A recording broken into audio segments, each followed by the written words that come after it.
Well, after an impossible to believe 9 consecutive wins by Denver over LA, the incomprehensible talent discrepancy in favor of the Lakers roster finally looked to be taking over in Game 2 of the Western Conference first round matchup. A win for LA was all but inevitable until it wasn't. The Nuggets have won!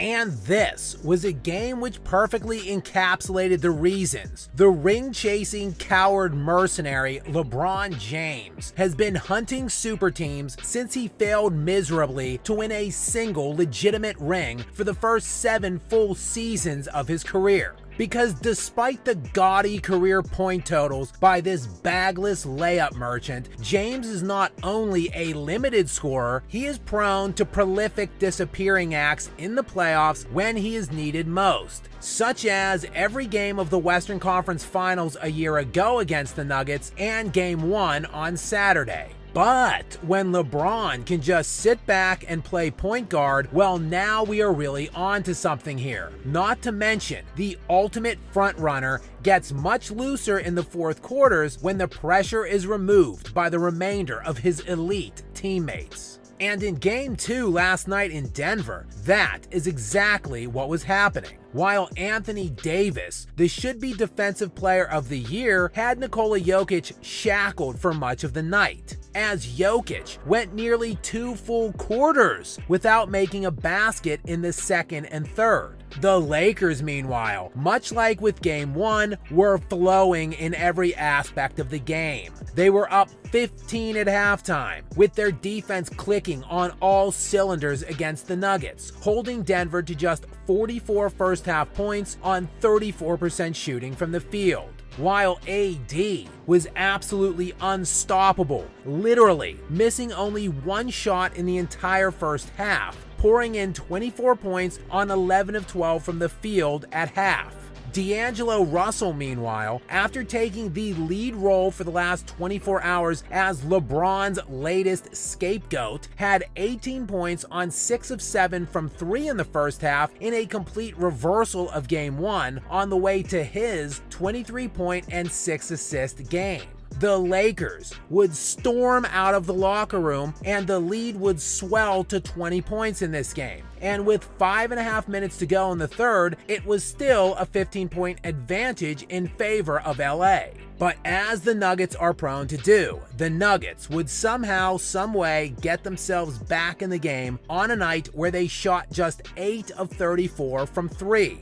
And this is while Jamal Murray, for the second game in a row, shot just 9 of 24 from the field, and Jokic was bottled by the aforementioned incredible defense for large stretches of the night. And despite a fourth quarter flurry by the Nuggets to get back into it, at the 3-minute mark, Austin Reeves hit the difficult step back to put LA up 6. And it really did look like last night was finally the Lakers' night. Yet when the smoke cleared and the dust settled, this was a tie game with 1 minute remaining. That was when scapegoat D'Angelo Russell hit a massive basket to put the Lakers back up 2.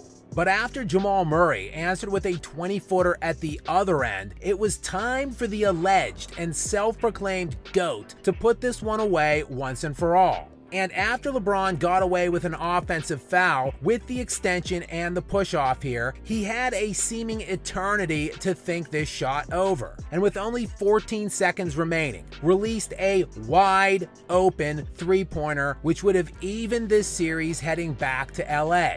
But as James continues to do, time and time again in the clutch, predictably, he choked yet again, while Jamal Murray would hit the legendary buzzer beater over AD at the other end.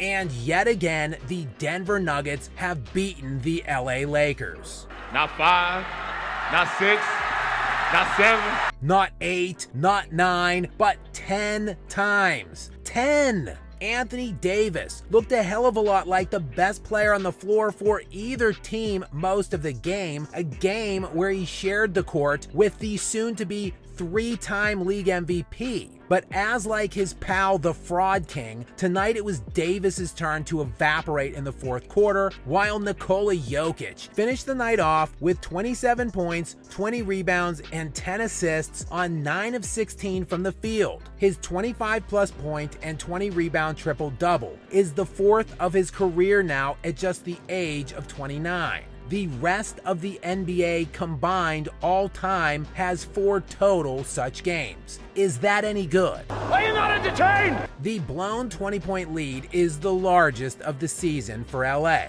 and that is a prime example of a game LeBron must find a way to win. Because now the likelihood of a comeback in this series seems bleak, as LA is faced with the prospect of winning 4 of the last 5 games of this series against a team that has now won 10 straight games against them dating back to December of 2022.